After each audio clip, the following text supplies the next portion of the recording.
On a plaster wall along a narrow street in Pompeii, someone once scratched a short line about love. A few steps further, another hand left a complaint about watered-down wine at a nearby tavern. These marks were not carved by poets or senators. They were left by ordinary people, bakers, fullers, freedmen, who never imagined that volcanic ash would seal their idle words for nearly 2,000 years. The city most people know only through its last catastrophic hours had already been alive for 7 centuries before the mountain stirred. What filled all that quiet time before the ash fell? That is what tends to be lost, not the city itself, but its longer story. The eruption of Vesuvius in 79 AD preserved Pompeii so completely that the preservation became the entire narrative, a city frozen in death. But beneath that single day lies a history far older and stranger chapters forgotten, not because they were hidden, but because the spectacle of the ending overshadowed everything that came before. Tonight we'll follow that longer arc. We'll trace the marks left by the people who built this place and the powers that fought over it. From the first Oscan farmers who named their 5 villages on a cooled lava ridge, through centuries of Greek traders, Etruscan engineers, Samnite warriors, and Roman colonists, each leaving their own layer in the stone. We'll walk through the earthquake that nearly ended the city 17 years before the eruption did, and through the eruption itself, not as a sudden ending, but as one more turn in a story that refused to stop. And we'll follow what came after the long centuries of forgetting the slow rediscovery, and the quiet, ongoing struggle to keep the ruins from crumbling a second time. The story begins not with the mountain's fury, but with its generosity. Long before anyone understood what a volcano was, the land around Vesuvius was simply extraordinary. Millennia of ancient eruptions had blanketed the coastal plain of Campania in deep layers of ash, producing a soil so dark and rich that nearly anything planted in it thrived. Olive trees grew heavy with fruit. Grapevines yielded wine of unusual depth. The mountain slopes, green and silent, gave no sign of what lay beneath. It was onto this landscape, sometime in the 8th century BC, that a group of Italic farmers, the Oscans, settled on a low plateau of hardened lava overlooking the Sarno River. They built simple homes of wood and stone arranged in 5 small clusters. In their language, the word for 5 may have been Pompeii, and so the place came to be called Pompeii. The name, if that etymology holds, carried no ambition. It was just a count. 5 villages on a ridge above a river facing a calm sea. But the sea was never just a view. It was a highway. And around 740 BC, it delivered something that would change the settlement permanently.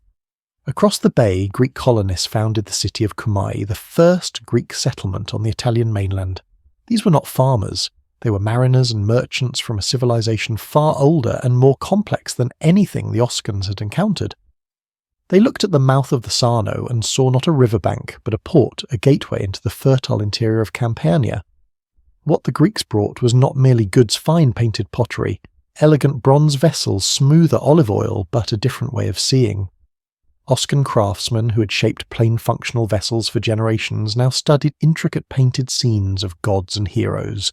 Some scholars suggest this contact may have been among the earliest sustained cultural exchanges between the Greek and Italic worlds in this part of the peninsula, though how much influence moved in which direction remains quietly debated.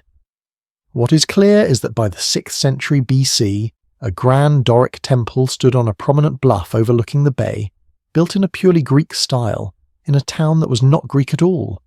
The line between who Pompeii was and who it was becoming had already started to blur, and this would become the pattern. Pompeii did not grow in isolation. It grew by absorption. After the Greeks came the Etruscans, pressing south from their stronghold at Capua, drawn by the same legendary fertility. Under their influence, the town raised its first true city walls, thick blocks of soft volcanic tufa, enclosing not just the homes and workshops, but a broad stretch of surrounding farmland enough to sustain the population through a siege.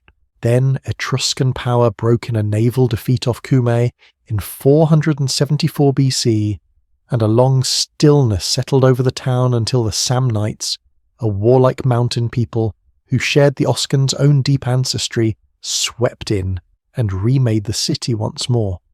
They restored the old Italic language to public life, raised a second and far more formidable ring of walls from hard Sarno limestone, and turned Pompeii into a prosperous regional centre, confident in its own strength. Each of these transitions left its mark in the ground. 2 distinct layers of fortification, one tufa, one limestone, still ring the excavated city, a physical record of 2 different eras of control built one upon the other. The Forum shifted from an open Oscan marketplace to a formal Samnite civic centre, and later still to a Roman showcase of imperial authority.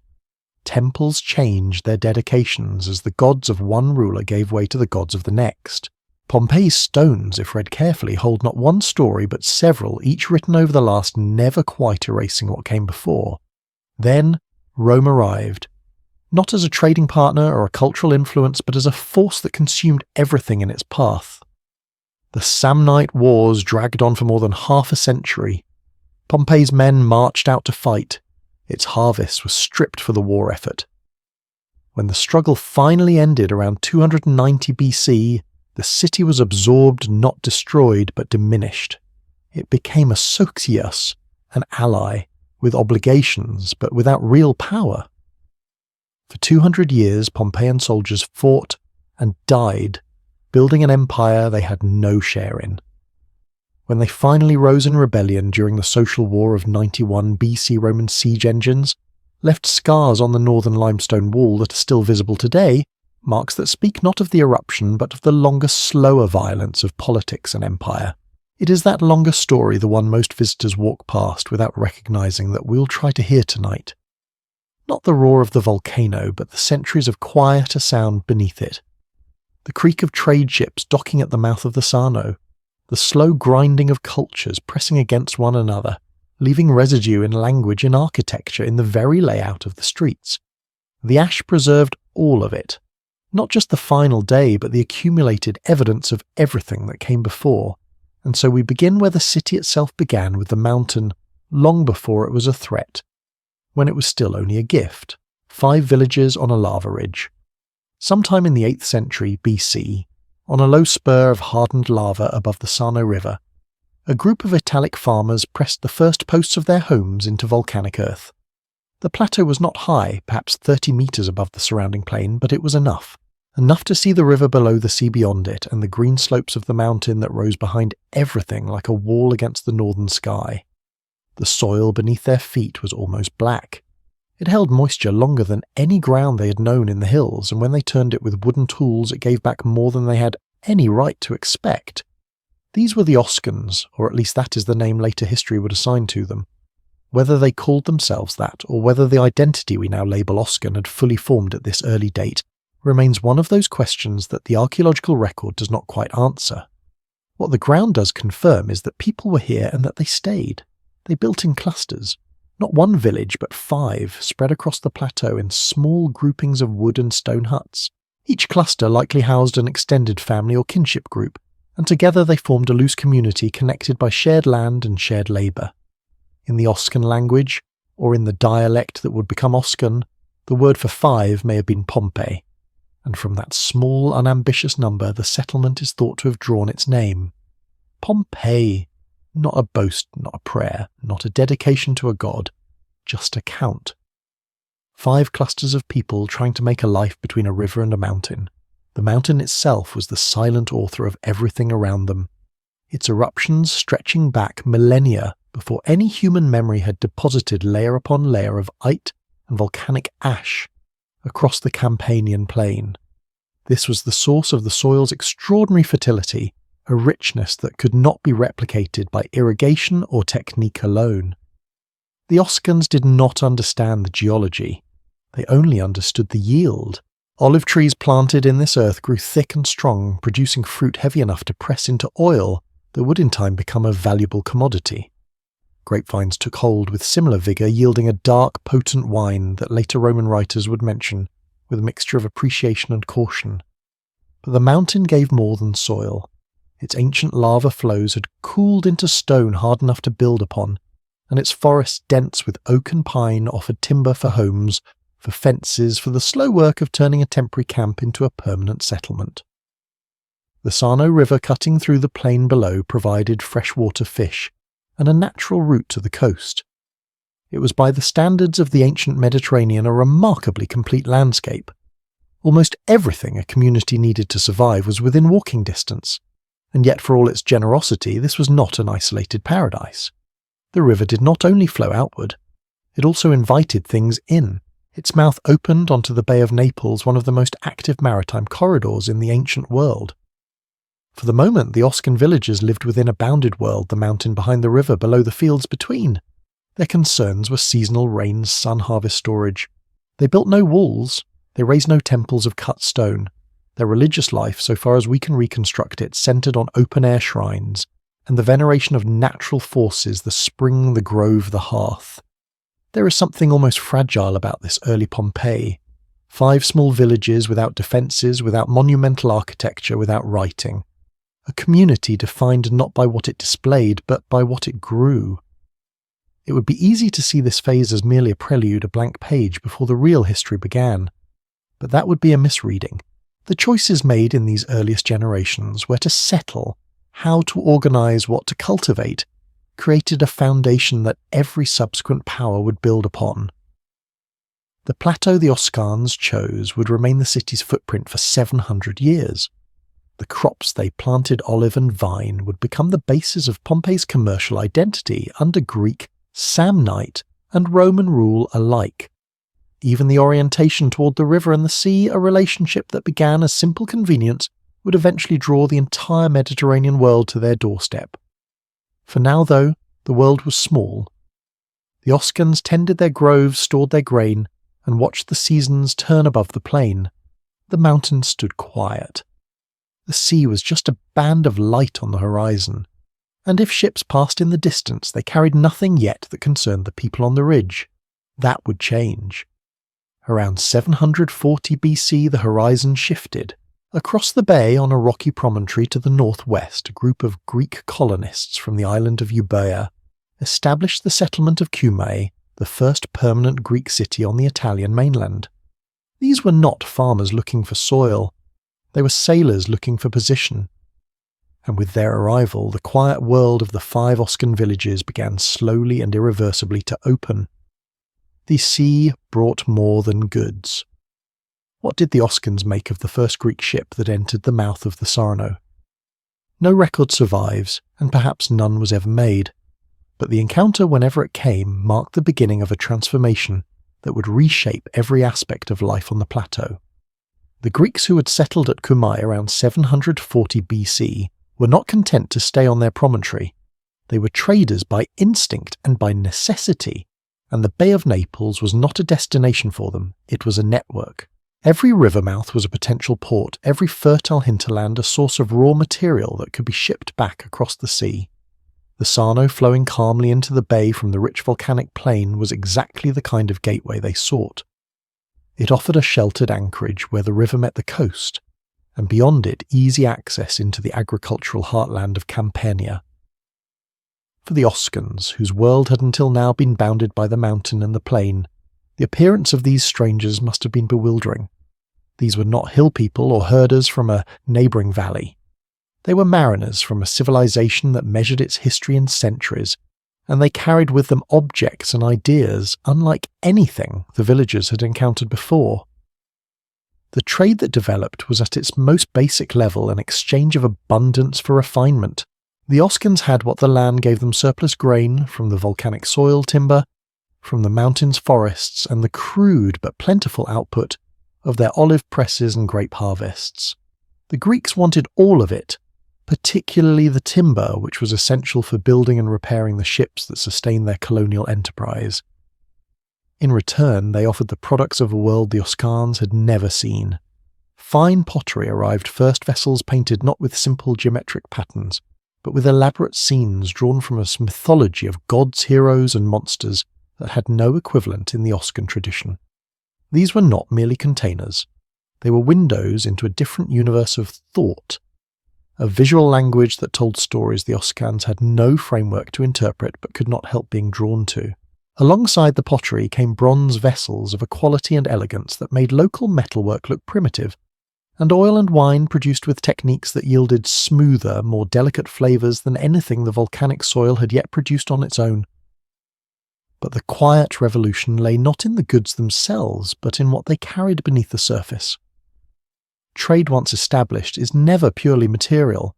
It is a channel through which techniques, aesthetics and assumptions about the world travel in both directions, often without anyone noticing until the change is already complete. Oscan craftsmen who had shaped simple, functional pots for generations began studying the forms and motifs of the Greek imports, the curve of a handle, the proportion of a neck, the way a painted figure could suggest movement and drama on a flat surface. Slowly a blending began. Local pottery started to incorporate foreign elements, not as direct copies, but as adaptations, familiar shapes dressed in borrowed elegance. Some scholars see in this early fusion the first stirrings of a hybrid identity that would come to define Pompeii across the centuries, a place that absorbed outside influence without entirely surrendering its own character. Others caution against reading too much into a handful of potsherds, noting that trade does not always imply deep cultural exchange. The distinction matters, but the physical evidence, modest as it is, points towards something more than simple commerce. The influence extended beyond the workshop. Among the Oscan elite, the families who controlled the most productive land, and who likely managed the first contacts with the Greek traders, a new kind of awareness was taking shape. For generations, authority in these small villages had been rooted in physical strength, customary law, and the ability to organize agricultural labor. Now, for the first time, they witnessed another model of power, one built on wealth, accumulated through trade on connections that extended far beyond the visible horizon, and on a sophistication of expression in art, in architecture, in ritual that commanded respect through refinement rather than force. This did not overthrow the old order overnight. The Oscan leaders remained rooted in the land, their authority still measured in harvests and herds. But a seed had been planted, and it would grow slowly through the generations that followed, as the advantages of engagement with the wider Mediterranean world became harder and harder to ignore. The most dramatic expression of this shift appeared roughly 2 centuries after the first Greek contacts in the 6th century BC. On a prominent bluff overlooking the Bay of Naples, the people of Pompeii, or perhaps their leaders acting with Greek guidance, constructed a grand temple in the Doric style. It was not a modest open-air shrine of the kind the Oscans had maintained for their local spirits. It was a formal columned structure built according to Greek architectural principles, using cut stone and precise proportions that required knowledge and skill the Oscans themselves almost certainly did not possess at that date. The temple stood as a declaration not of conquest, but of aspiration. This small agricultural settlement on a lava ridge now saw itself, or wished to be seen, as part of the wider Mediterranean cultural world. It was a meeting point, a threshold between the earthbound Italic interior and the dynamic seafaring civilization that the Greeks represented. Yet the temple also raises a question that the archaeological record does not fully resolve. Who built it, and for whom? Was it a Greek foundation constructed by colonists or their agents to serve a growing mercantile community at the river's mouth? Or was it an Oscan project commissioned by local elites who had absorbed enough Greek influence to desire a monument in the foreign style?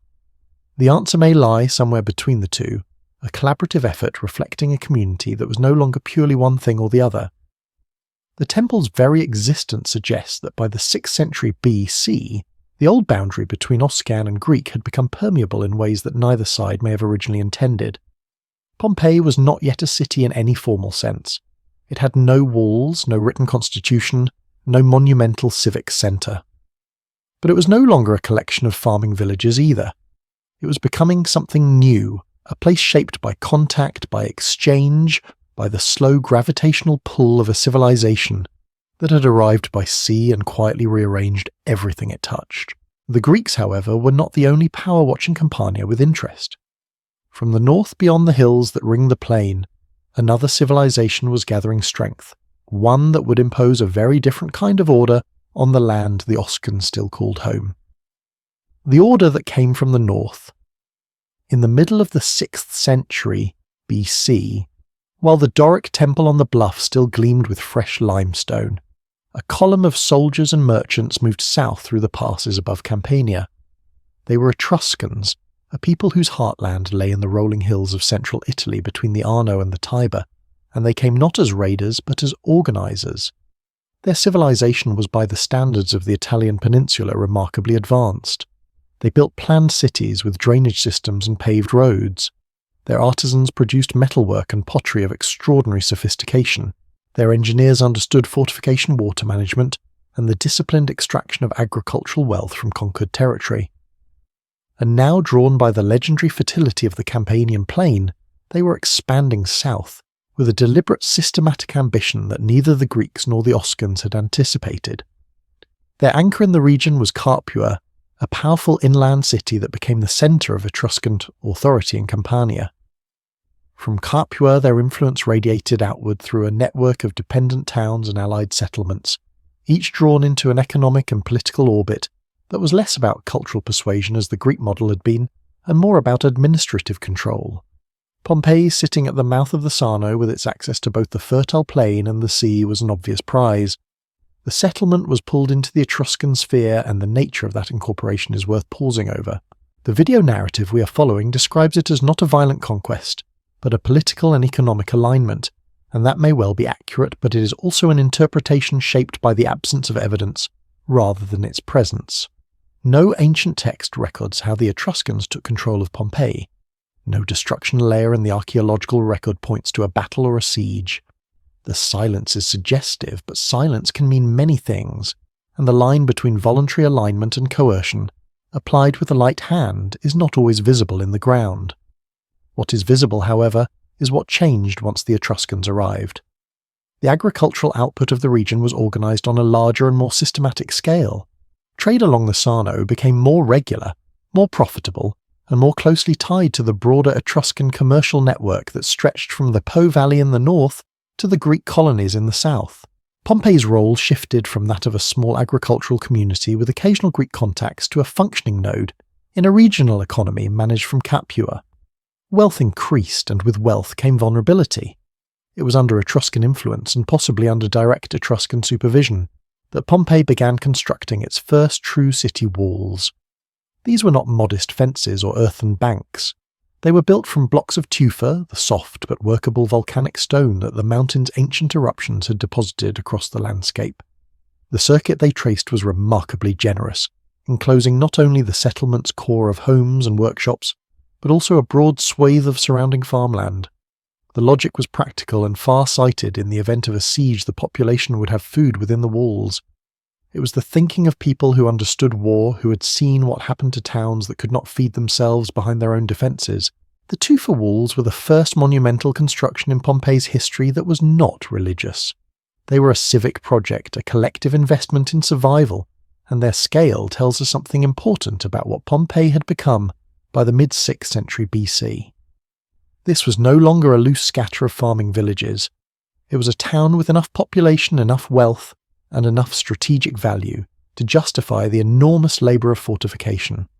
The walls would endure in modified form for centuries, outlasting the Etruscans themselves, outlasting the Samnites who came after them, and surviving long enough to bear the scars of Roman siege engines more than 400 years later.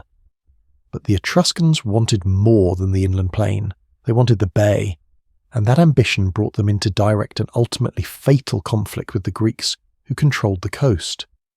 The first major clash came in 524 BC, when an Etruscan army launched a land assault on Cumae and was repelled.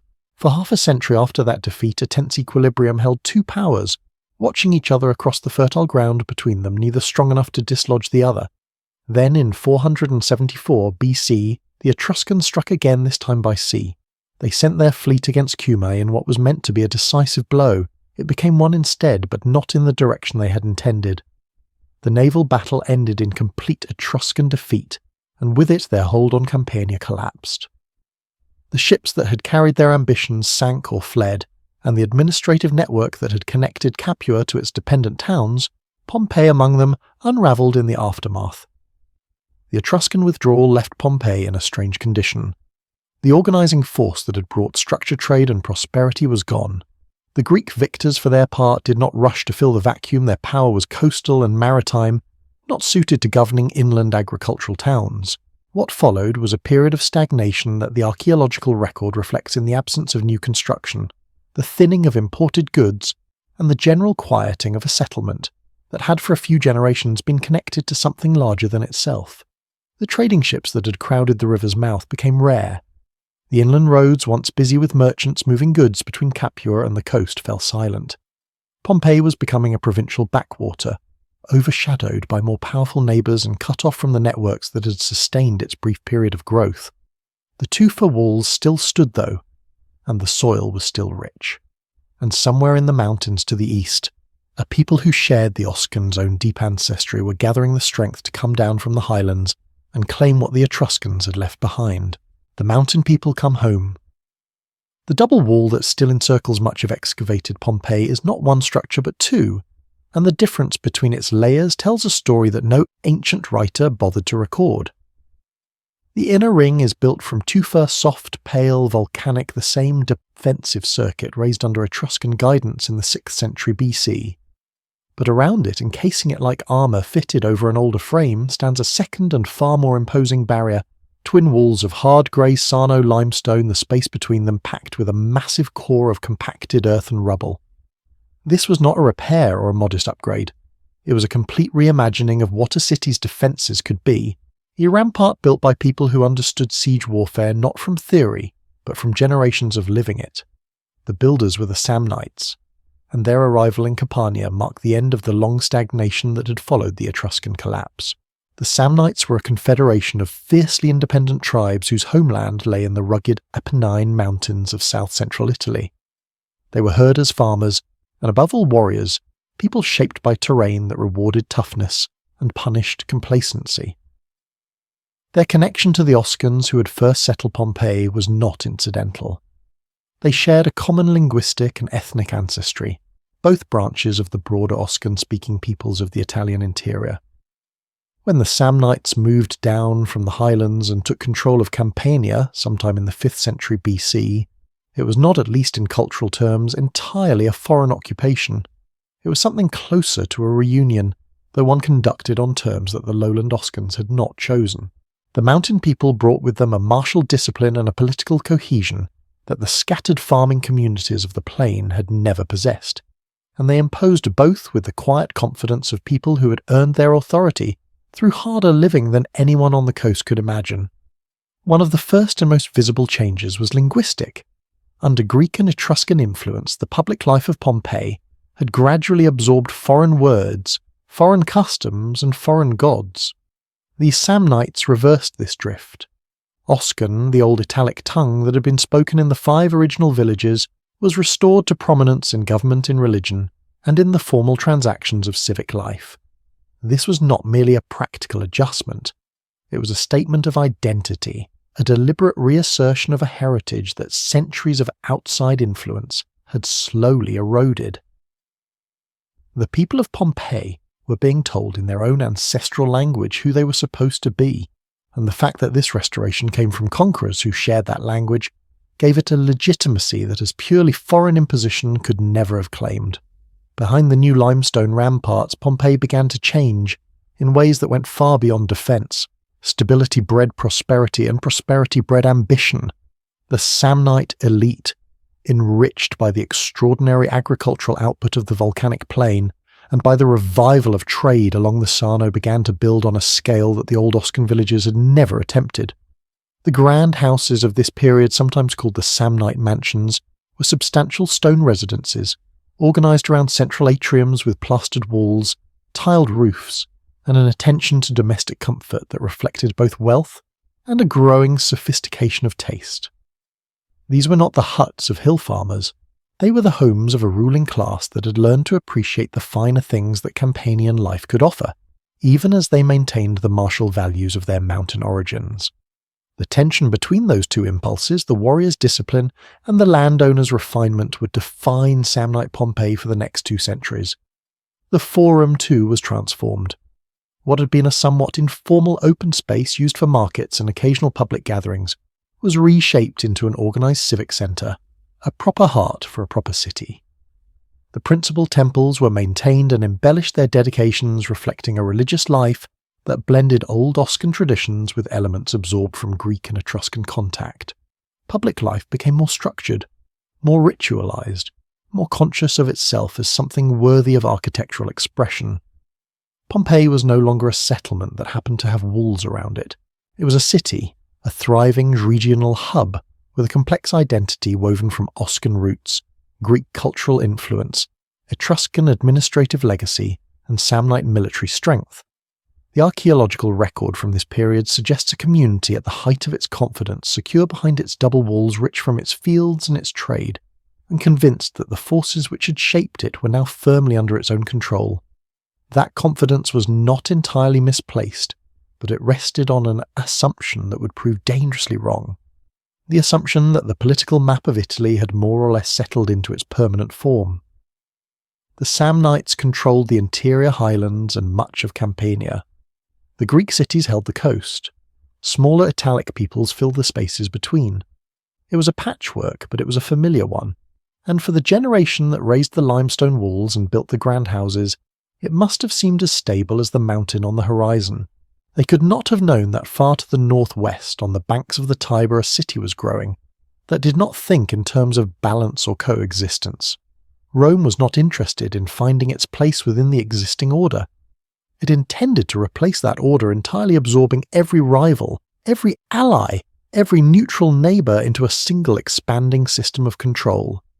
And its reach when it came would prove longer and more relentless than anything the Italian peninsula had ever seen. The first tremors of that reach arrived in the form of diplomatic pressure and shifting alliances among the smaller Italic states caught between Roman expansion and Samnite resistance. For a city like Pompeii, still basking in the prosperity of its Samnite golden age, these distant political maneuvers may have seemed remote problems for the Highland warriors and the Roman senators to sort out among themselves. But the geography of power was changing, and the fertile plain that had made Pompeii wealthy was precisely the kind of prize that drew empires southward. The Samnites understood this. They had built those massive double walls for a reason. What they could not yet see was that the enemy those walls would eventually face was not a rival tribe or a neighbouring city-state, but something entirely new, a military and administrative machine that did not stop expanding until it had consumed everything within reach. The struggle between Rome and the Samnites, when it finally came, would last more than half a century and scar the Italian peninsula from the Apennines to the sea. Pompeii as a loyal Samnite city would be drawn into that fight whether it wished to be or not. The long shadow of Rome. The war did not arrive all at once. It came in stages, a slow tightening that took more than 50 years to complete, and left the political landscape of southern Italy permanently altered. The conflicts that history would call the Samnite Wars began in the 340s, BC, sparked by the collision of two expansionist forces that could no longer avoid each other. Rome pushing steadily south from the Tiber and the Samnite Confederation, defending its hold on the fertile lowlands it had claimed from the weakened Etruscan sphere, met along a shifting and increasingly violent frontier. For a city like Pompeii, nestled on the Campanian coast, far from the mountain passes where the first battles were fought, the early years of the conflict may have felt distant, a problem for the warriors, not the farmers. But distance in a war of this scale was an illusion. Every Samnite town owed soldiers to the Confederation. Every harvest was a potential requisition, and every defeat in the highlands brought the fighting one valley closer to the plain. The Roman legions that pressed into Samnite territory were unlike any military force the Italian peninsula had previously produced. They were not seasonal warriors drawn from farms and sent home after a single campaign. They were disciplined professional and relentless, organised into flexible units that could adapt to mountain terrain as effectively as they fought on open ground. Their commanders understood logistics, fortification, and the patient application of pressure over years and decades rather than single decisive battles. Against this kind of opponent, the Samnites' traditional advantages, their knowledge of the highland terrain, their fierce individual courage, their loose but effective tribal coordination began to erode. The wars ground on through the late 4th century BC, each round leaving the Samnites weaker and Rome stronger. each pause in the fighting merely a chance for the legions to consolidate before pressing forward again. Around 310 BC, the war reached Pompeii's doorstep in a way that could no longer be ignored. A Roman fleet appeared off the Campanian coast and landed raiding parties in the countryside near the city. It was not a full-scale invasion, the Romans were not yet ready to hold territory this far south, but it was a brutal demonstration of reach. Farms were burned, livestock seized, and the message delivered with unmistakable clarity: no corner of the Samnite world was beyond Roman power. Local forces rallied and managed to drive the raiders back to their ships, a small and temporary victory that changed nothing about the larger trajectory of the war. The fleet sailed away, but the fear it left behind did not. For the people of Pompeii, who had lived for generations behind their double limestone walls in a confidence born of agricultural wealth and Samnite military protection, the raid was a glimpse of a future they were powerless to prevent. The final phase of the Samnite Wars unfolded with the grim inevitability that characterized Roman expansion at its most effective.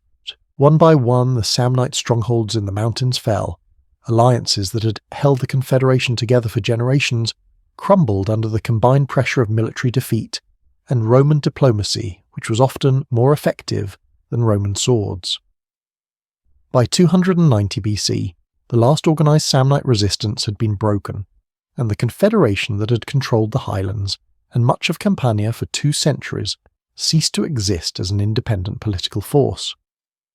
For Pompeii, the choice that followed was as stark as any the city had faced in its long history: resist and be destroyed, or submit and survive. There was no middle ground, no possibility of negotiation between equals. Rome did not negotiate with defeated peoples, it absorbed them. Pompeii chose survival, and the terms of that survival defined the city's existence for the next 200 years. It became a socius, a Roman ally bound by treaty, to provide soldiers for Rome's wars, and to surrender all control over its own foreign affairs. In return, it was permitted to govern its internal life more or less as it always had. Oscan remained the language of daily business and domestic life. The old temples continued to receive their offerings. The Forum still functioned as the centre of civic activity.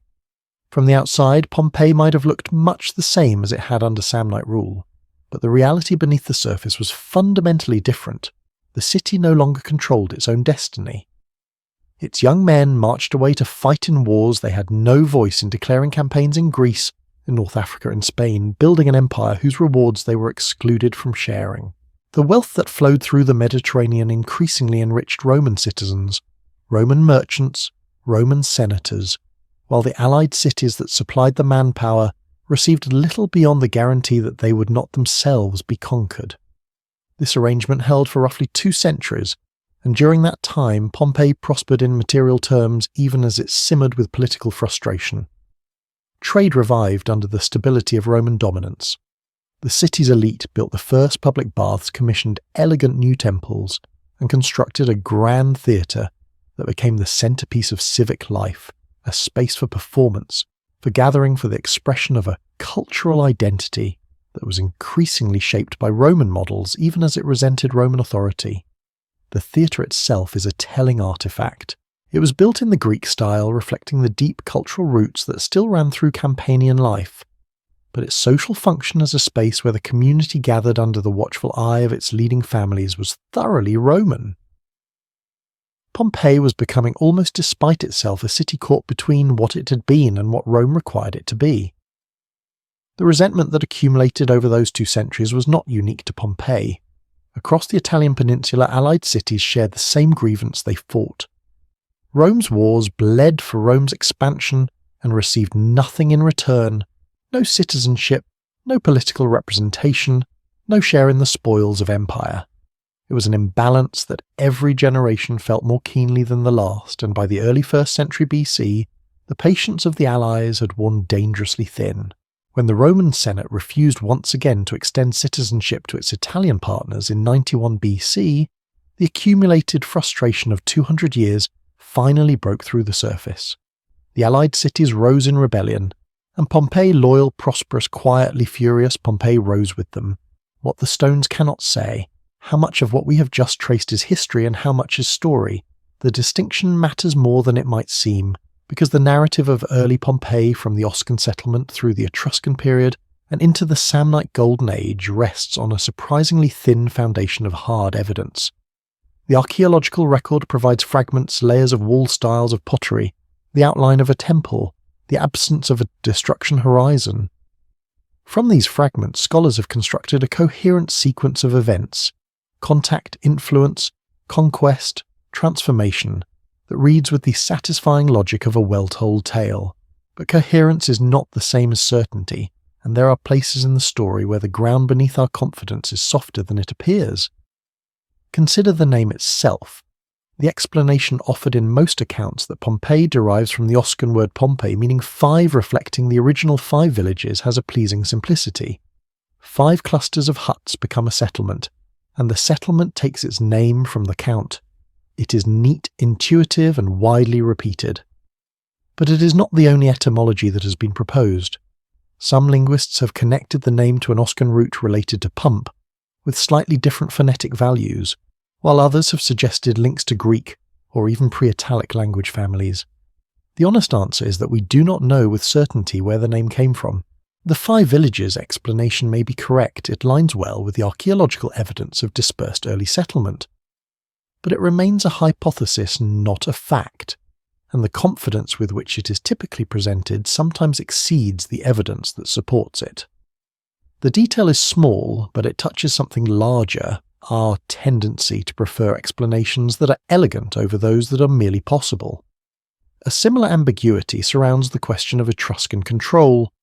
The standard narrative, and the one we have followed, describes the Etruscan arrival in Capernaum as a political and economic alignment, rather than a violent conquest. The evidence for this characterization is largely negative. There is no destruction layer in the archaeological record at Pompeii dating to the period of Etruscan expansion, no sign of burned buildings or hastily abandoned homes that would indicate a military assault. From this absence, scholars have inferred a relatively peaceful incorporation, a process driven by trade and mutual advantage rather than by force, and perhaps that inference is correct. But the absence of evidence is not the same as evidence of absence, and the line between voluntary alignment and coercion, applied with sufficient subtlety to leave no physical trace, is one that archaeology alone cannot draw. The Etruscans were sophisticated administrators and experienced military commanders. They understood that the most effective forms of control often leave the fewest marks. It is entirely possible that Pompeii's absorption into the Etruscan sphere involved pressures, economic, diplomatic, or military, that simply did not manifest in the kinds of destruction that survive in the ground. We read the silence as peace, but silence can also mean that the evidence has not survived, or that we have not yet learned how to read it. Then there is the question of numbers, specifically the figure of approximately 2,000 veterans that Sulla is said to have settled in Pompeii after refounding it as a Roman colony in 80 BC. This number appears frequently in scholarly and popular accounts alike, and it carries significant weight in reconstructions of the city's social transformation. 2,000 veterans planted on confiscated Samnite land would have represented a substantial demographic shock enough to permanently alter the political balance and cultural character of the city. But the figure is an estimate, not a count drawn from any ancient census or administrative record. No Roman source gives a precise number for the colonists settled at Pompeii.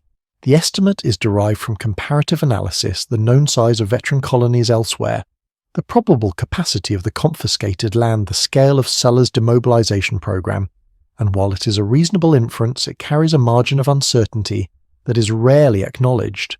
The actual number could have been larger or smaller, and the difference matters because the speed and completeness of Romanization in any colony depended heavily on the ratio of settlers to the existing population. Some researchers have argued that the transformation was more gradual and less total than the standard narrative implies, with Oscan language and Samnite cultural practices persisting in private life for decades longer than the public record suggests. These are not objections that overturn the narrative. They are reminders that the story of early Pompeii is in many places a reconstruction built on inference rather than inscription, a best guess assembled from physical traces that are fragmentary, ambiguous, and open to more than one reading. The broad outlines are probably sound. There was an Oscan settlement, there was Greek contact, there was Etruscan influence, there was Samnite control, and there was Roman conquest. The sequence is supported by multiple lines of evidence and is accepted by the overwhelming majority of scholars who study the site. But the details, the precise mechanisms of cultural change, the exact nature of political transitions, the lived experience of ordinary people during these transformations remain far less certain than the confident prose of most accounts would suggest. The stones of Pompeii preserve a great deal, but they do not preserve everything, and the gaps between what is known and what is narrated are wider than they first appear. What the stones do preserve, however, is pattern, and it is in pattern rather than in any single artifact or inscription that the deeper story of Pompeii may be most reliably read. A city built on volcanic soil, enriched by trade, fortified by one conqueror, and refortified by the next, absorbing each new influence without entirely losing the one before. That pattern of absorption and adaptation of survival through flexibility is written into the very fabric of the walls, tufa beneath limestone Oscan, beneath Latin local gods, sheltering quietly behind Roman names. Whether the transitions were peaceful or coerced, rapid or gradual, the outcome was a city that endured by becoming again and again whatever the moment required it to be. And now, in the 1st century BC, the moment required something new. Rome had not merely conquered Pompeii, it had claimed the city as its own, renamed it, resettled it, and begun the work of remaking it in its own image. What that remaking looked like and what it cost is where the story turns next. A city remade in stone. The inscription was carved in Latin, and that alone was a statement. On the walls of the new Capitolium that rose at the northern end of the Forum, the dedication honoured Jupiter, Juno, and Minerva, the official divine triad of the Roman state, in language that left no room for ambiguity about whose gods now presided over Pompeii. For centuries the Forum had been the heart of Samnite civic life, a space where Oscan was spoken, where local deities received offerings, and where the rhythms of public business reflected the customs of a people who had governed themselves on their own terms. Sulla's refounding in 80 BC did not simply change the city's name to Colonia Cornelia Veneria Pompeianorum. It began a systematic process of physical and cultural overwriting, conducted not through violence. The violence was already done, but through architecture language, and the quiet redistribution of power from the hands that had held it for generations into the hands of strangers who had earned their reward on distant battlefields. The veterans who received land and homes in Pompeii were not administrators or diplomats. They were soldiers' men who had followed Sulla through the civil wars in Italy and the brutal campaigns in the East, men whose understanding of the world had been shaped by years of marching, fighting, and surviving. They arrived in a city whose population regarded them with a resentment that no official decree could dissolve. The confiscation of property that preceded their settlement had been devastating. The great Samnite families who had led the rebellion, whose ancestral homes lined the best streets and whose vineyards stretched across the most productive slopes, were stripped of everything. Their land, their houses, their accumulated wealth of generations passed in an instant to men who had no connection to the soil, no memory of the place, no understanding of the customs that had governed life within these walls for centuries. The social fabric of the city was not merely torn, it was cut and restitched with Roman thread, and the seam was visible to everyone who lived on either side of it. The transformation of the Forum was the most visible expression of this new order. The old open marketplace, which had served the Samnite community as a gathering place for commerce, politics, and religious observance, was reimagined as a showcase of Roman civic architecture. The Capitolium at its head proclaimed Roman religion. The new basilica on its western flank established Roman law and commercial procedure as the governing framework for all public transactions. Together, these buildings created a formal civic centre that would have been recognisable to any Roman citizen visiting from the capital, a deliberate echo of the forums being built and rebuilt across the expanding empire. The message was architectural but unmistakable. Pompeii was no longer a Samnite city with Roman oversight. It was a Roman city, and its public spaces would reflect Roman values, Roman hierarchies and Roman gods. But the reshaping extended beyond the Forum into spaces designed to alter how the population lived, gathered and understood itself as a community.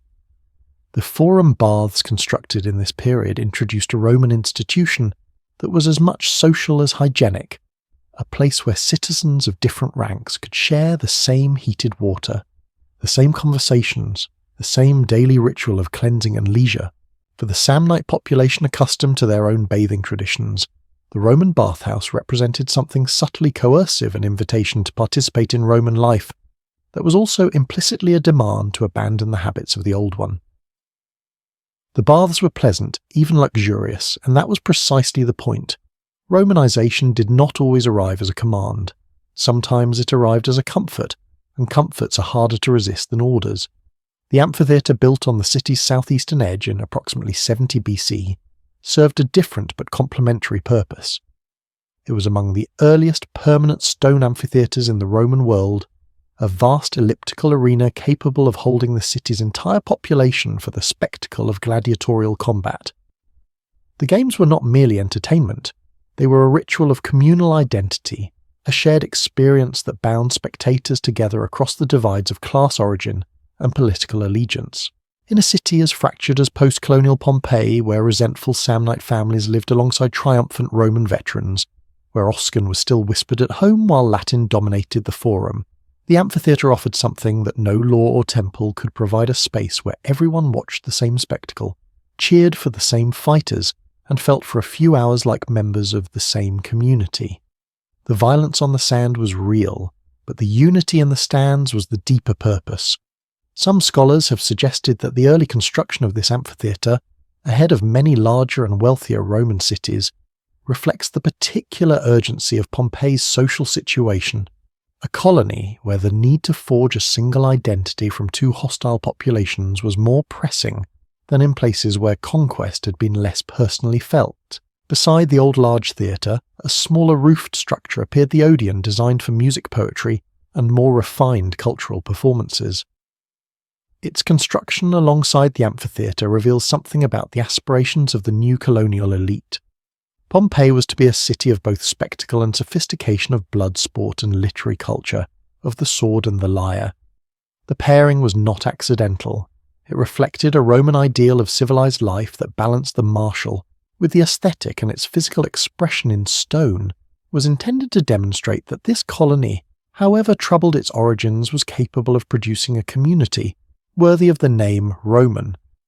Yet for all the monumental building and cultural imposition, the transformation was neither instant nor total. Oscan did not vanish from the streets overnight. It retreated from the forum, from the law courts, from the inscriptions on public buildings, but it persisted in the quieter spaces of domestic life, in family prayers, in the conversations of old men who remembered a time before the veterans came. The temples of local gods were not demolished, but gradually absorbed into the Roman religious calendar, their old dedications quietly amended, their rituals adjusted to accommodate new divine patrons without entirely erasing the old ones. Pompeii was being remade, but the process was layered rather than absolute Roman order laid over Samnite structure, laid over Oscan foundation, each visible if you knew where to look. The new order had claimed the city's body. What it had not yet claimed was its future. That would depend on forces far larger than any single colony, on the fate of the Roman Republic itself, which was tearing itself apart in a series of civil wars that made Sulla's conquest look like a prelude rather than a conclusion. The engine of prosperity. How does a city sound when it believes in its own future? Not the silence of recovery or the cautious murmur of a place still learning to trust its new masters, but the full confident noise of a community that has decided it will thrive. By the early decades of the 1st century AD, Pompeii had become that kind of place. The civil wars that had convulsed the Roman world for generations were over. Augustus had brought peace, and peace had brought something that no amount of military conquest could produce on its own: the steady compounding accumulation of ordinary prosperity. Ships moved freely across the Mediterranean. Roads were safe, markets were reliable, and Pompeii, sitting at the intersection of fertile land, a navigable river, and a sheltered coast, found itself positioned to benefit from the new imperial order in ways that even its most ambitious citizens could not have predicted a generation earlier. The physical transformation that accompanied this prosperity was remarkable in both scale and ambition. Around 20 BC work began on the Aqua Augusta, a vast aqueduct named in honour of the emperor himself. Its scale was extraordinary, nearly 100 miles of engineered channel, stretching from mountain springs to the coastal cities of Campania, the longest aqueduct in the Roman world at the time of its construction. Pompeii was one stop on this great line, but the connection changed the city fundamentally. For the first time, clean mountain water flowed continuously into the city's heart, gushing from public fountains placed at intervals throughout the streets. The health implications alone were profound, but the social consequences were equally significant. Water became a marker of status. The wealthiest families arranged private connections that brought running water directly into their homes, a luxury that most of the ancient world could scarcely imagine. Public baths could operate on a scale previously impossible, and the daily ritual of bathing, already central to Roman social life, became available to a broader segment of the population than ever before. The Aqua Augusta did not merely supply water. It supplied a way of living, and that way of living bound Pompeii more tightly to the Roman imperial model with every fountain that flowed. The streets themselves were modernized in this period, paved with heavy blocks of volcanic basalt that replaced the old surfaces of packed dirt and gravel. High sidewalks were raised along either side to protect pedestrians from the traffic of carts and mules, and large stepping stones were placed at intersections, practical solutions to the problem of crossing streets that doubled as open drains for rainwater and refuse. These details, preserved almost perfectly by the volcanic burial, offer something that no written account can match: the texture of daily movement through an ancient city. The physical experience of navigating a world designed for both efficiency and comfort. The stepping stones, worn smooth by centuries of feet, are among the most quietly eloquent artifacts in Pompeii, not because they are beautiful or rare, but because they speak so directly to the repetitive, unremarkable acts of ordinary life that are almost always lost to history. The economic engine that drove this era of improvement was powered by a combination of agricultural export and urban manufacturing that made Pompeii far more than a regional market town. The volcanic soil continued to produce wine and olive oil of exceptional quality, and under the stability of the Pax Romana, these products were exported on a scale that transformed the surrounding countryside. Small family farms were consolidated into larger estates, managed as commercial enterprises, their hillsides terraced with high-yield vines and olive groves. At harvest, production unfolded with an almost industrial efficiency. Wine and oil, processed, sealed in standardized two-handled amphorae, and stamped with the estate's mark before being loaded onto ships bound for markets across the Mediterranean. The stamps themselves are a small but telling detail. They functioned as a guarantee of origin and quality, a branding system that carried the reputation of the slopes of Vesuvius to tables in Rome, in Gaul, in North Africa. Some of these stamped amphorae have been found thousands of miles from Campania, quiet ambassadors of a trade network that linked a single city's output to the appetites of an empire. Within the city walls, a different kind of production thrived. Pompeii's textile workshops were renowned for transforming local wool into fine cloth traded far beyond the region. The process was labour-intensive and by modern standards profoundly unpleasant. Raw cloth passed through fulleries where labourers stamped and scoured the wool in vats of human urine, collected in public amphorae, placed on street corners and valued for the ammonia it contained. The pragmatism of the arrangement is almost startling, but it was entirely characteristic of a Roman economy that wasted nothing and sentimentalized less. Alongside the textile trade, perfume workshops blended imported spices with native flowers. Metal workers produced bronze lamps, and statues and potteries turned out vessels for every conceivable purpose. Glassblowers supplied bottles for the perfume industry, creating a near-circular economy of production and trade that kept wealth circulating within the city, even as exports carried its reputation outward. And then there was garum, the fermented fish sauce that became Pompeii's most profitable and most pungent contribution to the Roman world. Produced in large workshops near the port where fish entrails and salt were left to decompose under the Campanian sun, garum was shipped in graded qualities from cheap military-grade slurry to refined amber nectar prized by the senatorial elite. The fortunes it generated were enormous, and some of the city's wealthiest families owed their rise not to land or to political office, but to the industrial-scale transformation of fishing refuse into liquid gold. But beneath the prosperity, beneath the fountains and the paved streets and the stamped amphorae and the perfumed oils, lay a foundation that the confident noise of the city could not entirely conceal. Every industry, from the fields to the docks to the fulleries, depended on the forced labour of enslaved men, women and children. They were not incidental to the economy.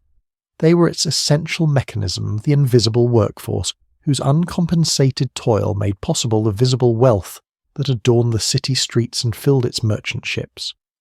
Roman society did not hide this fact, but neither did it dwell on it. Slavery was assumed like gravity, a condition of the world that required no justification because it had never been otherwise. And yet within this system, a narrow and precarious possibility existed that would in time reshape Pompeii's social landscape in ways that no emperor or general had planned. Some slaves could be freed, and some of the freed, driven by an ambition sharpened on years of bondage, would prove more capable of building wealth than the masters who had once owned them.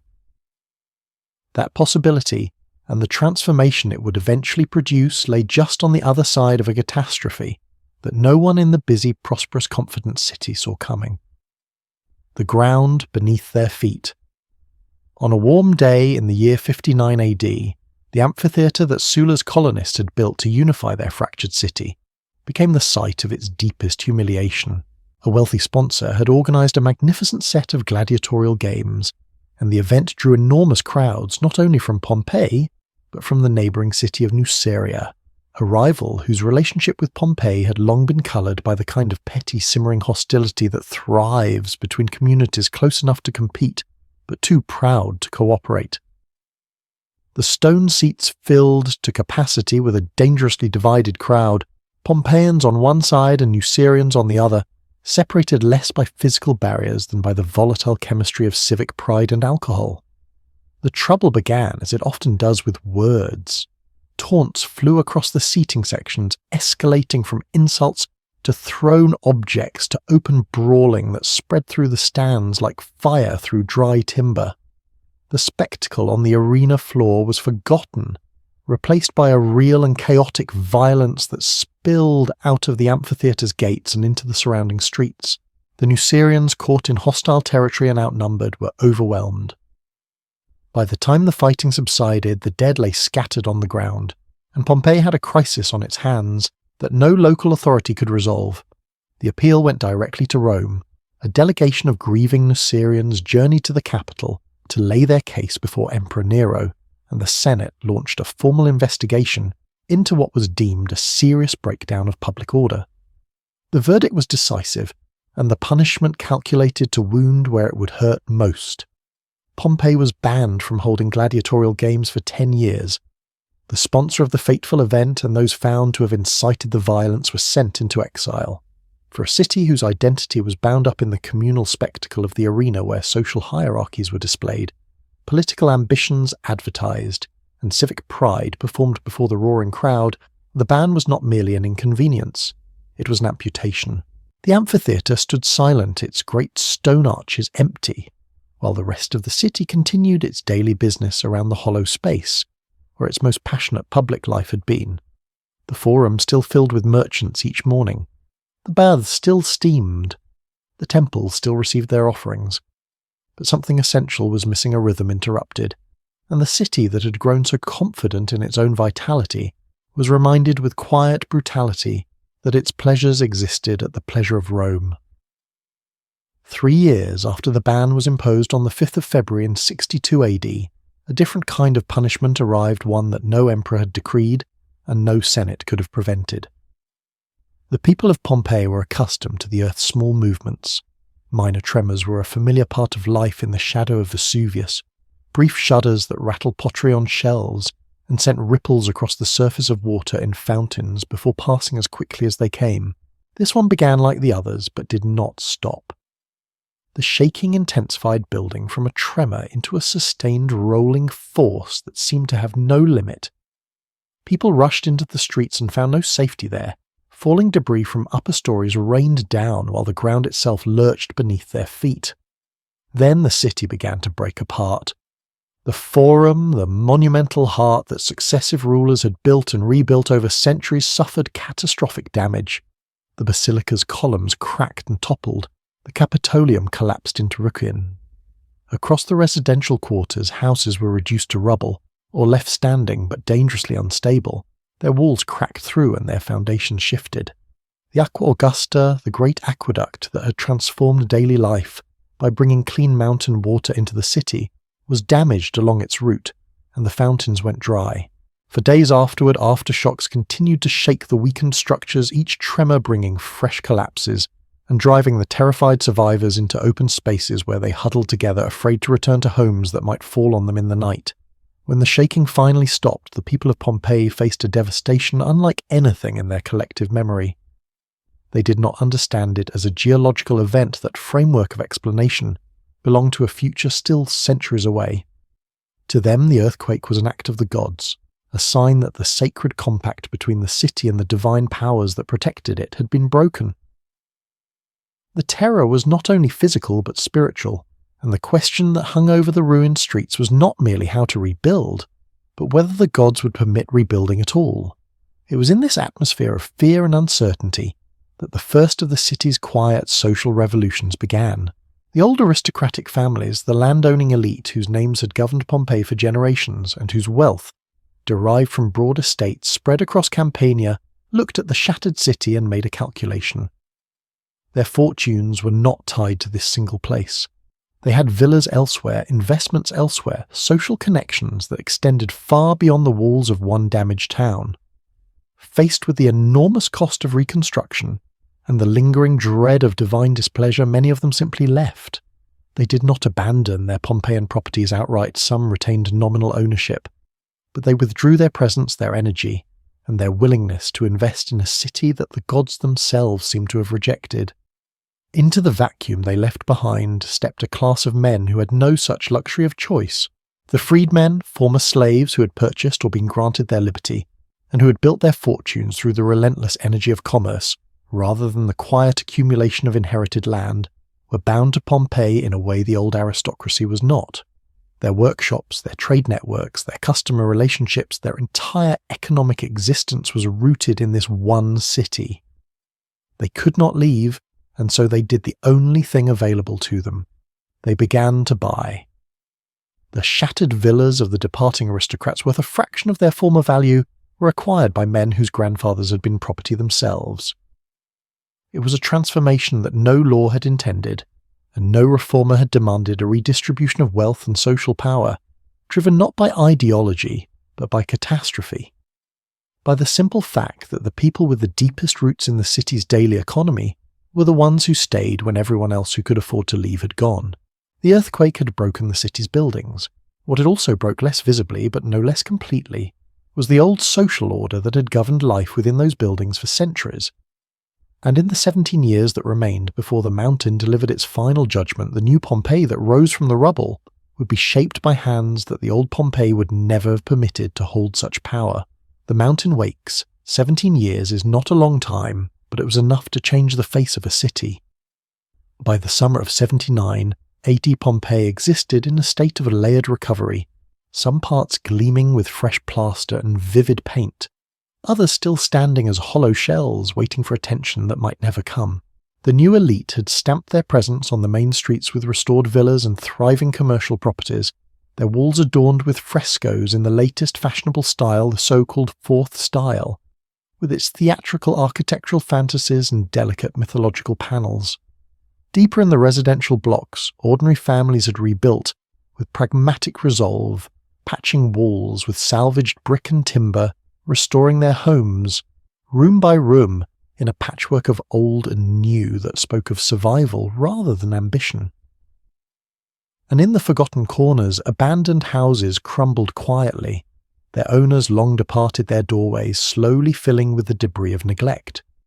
The Forum itself remained a study in contradictions, the food market bustling with daily commerce, while the Capitolium, the great temple to Jupiter that had crowned the civic centre for nearly 2 centuries, stood as an unrepaired ruin, its shattered columns open to the sky.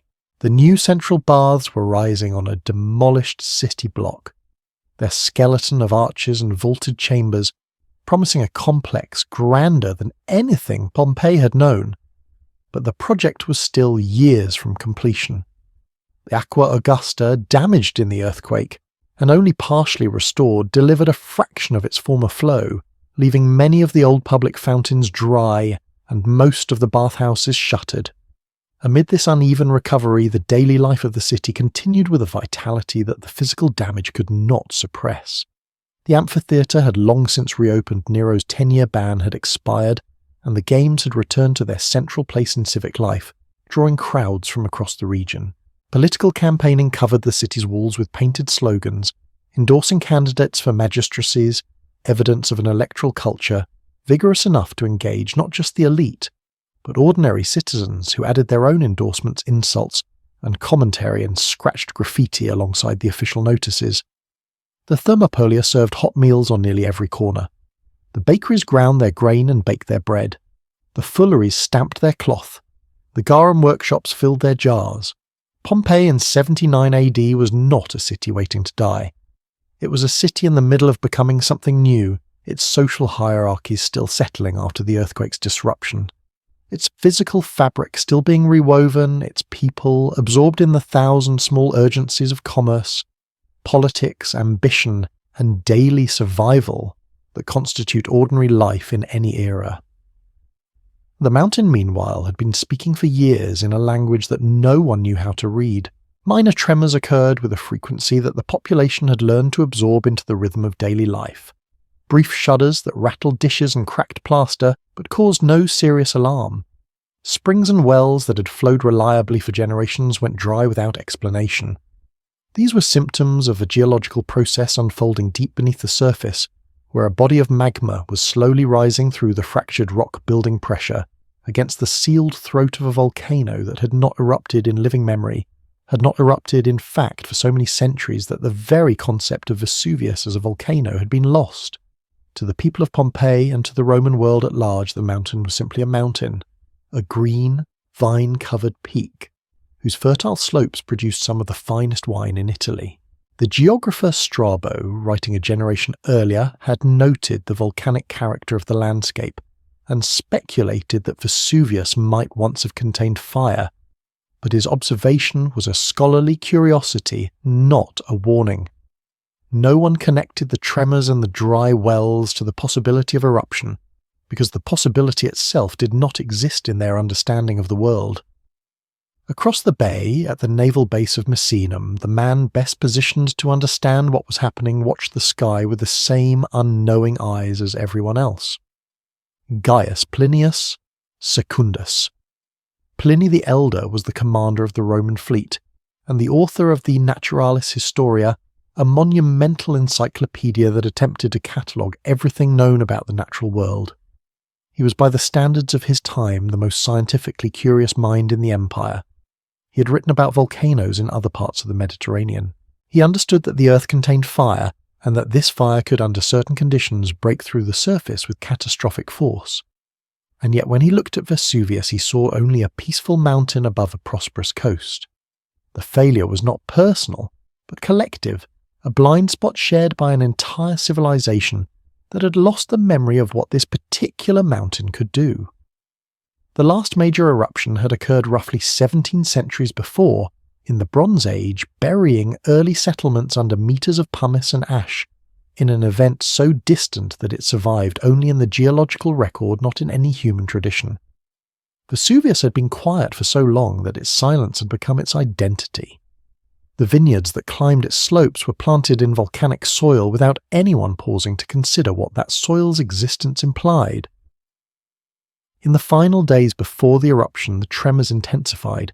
Some ancient accounts suggest that animals behaved strangely, though such details are difficult to verify, and may reflect the retrospective pattern, making that survivors impose on catastrophes after the fact. What is clear is that the people of Pompeii did not flee. They had lived with tremors for years, had rebuilt an entire city around them, and nothing in their experience or their understanding of the natural world gave them reason to believe that this time was different. The mountain had always been quiet, the ground had always settled, life had always continued. on an autumn morning, not August as Pliny the Younger would later write, but almost certainly sometime in October or November, based on the archaeological evidence of autumn fruits sealed jars of fermenting grape juice, and the heavy woolen clothing found on the victims, the mountain's long silence ended.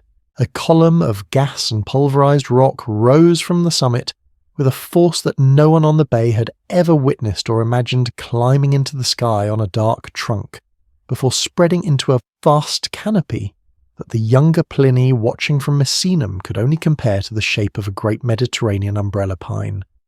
The tree of stone and fire hung above the bay, and for a long suspended moment, the world beneath it held still. Then the ash began to fall. The last hours and the long silence. The pumice fell on Pompeii like grey hail light, at first fragments no heavier than a walnut, but constant, relentless accumulating, with a speed that turned the familiar into the unrecognisable. Within the first hour, streets that had been crowded with the noise of commerce and conversation were buried under a rising blanket of volcanic rock. Courtyards filled, rooftops sagged under the mounting weight.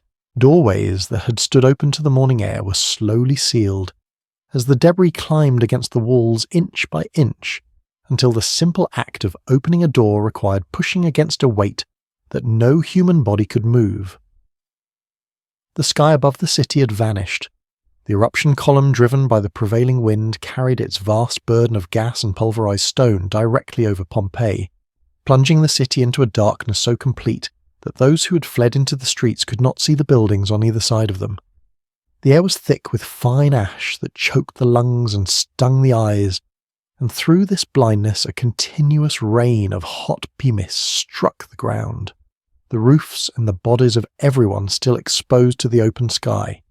Most of the city's inhabitants fled during these hours. This is a detail that the popular image of Pompeii, a city caught, frozen in a single instant of death, tends to obscure.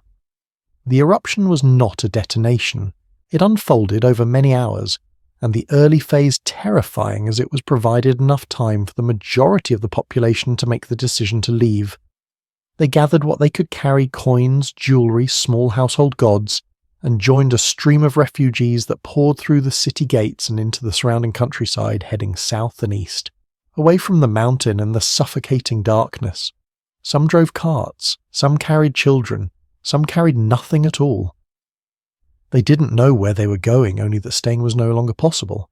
The roads that led away from the city became rivers of desperates, covered people moving through a landscape that was itself disappearing under the falling debris. How many escaped is impossible to know with precision. The estimated population of Pompeii at the time of the eruption ranges from 11 to 20,000, and approximately 1,100 bodies have been found in the excavated portions of the city. Even accounting for the unexcavated third that remains buried, the numbers suggest that the great majority survived the initial phase, a fact that transforms the eruption from a story of universal death into something more complicated and perhaps more painful, a story of choices made under impossible conditions, where the difference between survival and death often came down to the decision to leave in the first hours, or to wait just a little longer. Those who stayed, perhaps 2,000, perhaps more, made that choice for reasons as varied as the people themselves. Some were elderly or infirm, unable to manage the physical demands of flight through a storm of falling rock. Some were enslaved, locked in homes or workshops by owners who had fled without them. Some were convinced that the worst had passed, that the pumice would stop, and the sky would clear as it always had, after the minor tremors they had endured for years. And some perhaps simply could not bring themselves to leave everything they had, their homes, their shops, their accumulated lives, to the mercy of a catastrophe they did not understand. They sheltered in interior rooms, in cellars, in the strongest structures they could find, and they waited. The pumice continued to fall through the night, reaching depths of nearly 3 meters in some parts of the city, and the weight of it began to collapse the roofs that had seemed so solid above their heads. Families died together in rooms that became tombs, crushed by the timbers and tiles that had been their shelter. On the far side of the mountain, a different and more violent death had already arrived. Late in the night, the towering eruption column, the great pine tree of gas and stone that had climbed miles into the atmosphere, became unstable and collapsed, The material that had been suspended high above came crashing down the mountain slopes as a pyroclastic surge, a superheated avalanche of gas and fine ash moving at speeds that no living thing could outrun. The first surge struck Herculaneum, the small coastal town directly below the western flank. Hundreds of its inhabitants who had gathered at the waterfront hoping perhaps for rescue by sea were killed instantly, their bodies found centuries later in the boat chambers where they had taken shelter. A second surge followed, larger and more powerful, burying Herculaneum completely under a deep shell of volcanic material that would eventually harden into solid rock. The town that had existed for centuries was sealed beneath the earth in a matter of minutes, its buildings preserved to a height and completeness that Pompeii's shallower burial would never match. By dawn of the second day, though, no dawn was visible through the ash-choked sky. The surges had grown in reach. The third broke against Pompeii's northern wall, and the fourth swept over the city, entirely filling every remaining space with a deep, scorching wave of superheated gas and volcanic debris. Everyone still alive within the walls died in seconds, not from burning in most cases, but from thermal shock, their bodies collapsing where they stood or crouched or huddled together in their final moments. It was these bodies encased in the fine ash that hardened around them as they decomposed that would leave the hollow voids Giuseppe Fiorelli would fill with plaster. 18 centuries later, the cast that transformed Pompeii from an archaeological curiosity into a site of profound human recognition. Each figure a specific person caught in a specific instant of terror, grief or resignation that collapses the distance between their world and ours. At Messinum across the bay, the younger Pliny watched the darkness roll toward him and believed for a time that the world was ending. His uncle, the great naturalist who had sailed toward the eruption out of scientific curiosity and then out of compassion for the people trapped beneath it, lay dead on the shore at Stabiae, overcome by the toxic gases that his weakened lungs could not withstand. The fleet he had commanded had been unable to make landfall through the debris-choked waters. The rescue mission had failed, and as the ash settled and the sky slowly cleared over the following days, the full scope of what had happened became gradually sickeningly apparent. Pompeii was gone. Herculaneum was gone. The coastline itself had changed, pushed outward by the volcanic material that had filled the shallows and buried the beaches. The Sarno River, which had drawn the first Oscan settlers to the plateau 7 centuries before, now flowed through a landscape so altered that its old course was barely recognizable. Emperor Titus travelled to Campania to survey the devastation and organize relief for the thousands of refugees who had survived, but the conclusion reached by his officials was stark and final. The city lay too deep. It could not be recovered. Pompeii would not be rebuilt, but it would not be entirely forgotten either, and the strange slow process by which a buried city became a legend, and a legend became a rediscovery, was already beginning in the grief and confusion of those first terrible weeks. The city that refused to disappear. A farmer digging a well in the year 1709 struck something that was not soil. Beneath the surface near the town of Rosina, his tools met fragments of carved marble and ancient stone, the upper reaches of Herculaneum's buried theatre, though he could not have known that. The discovery attracted the attention of a French nobleman, Emmanuel Maurice Delboeuf, who was building a villa nearby and recognized the value of what lay underground.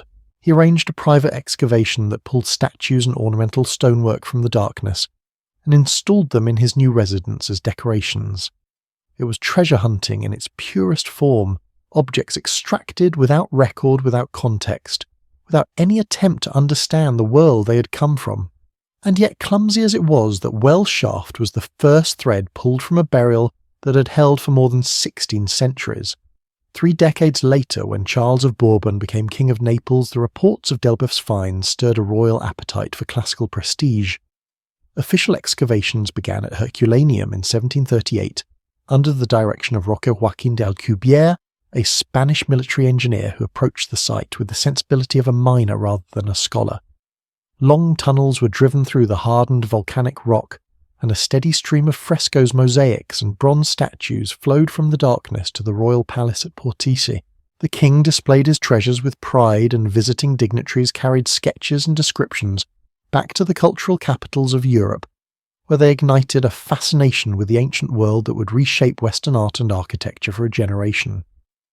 But the tunnels at Herculaneum were expensive, dangerous, and increasingly unproductive, and Alcubierre eventually turned his attention to a site the locals called La Civita, a mound of fertile farmland southeast of Naples that was rumoured to conceal ancient remains.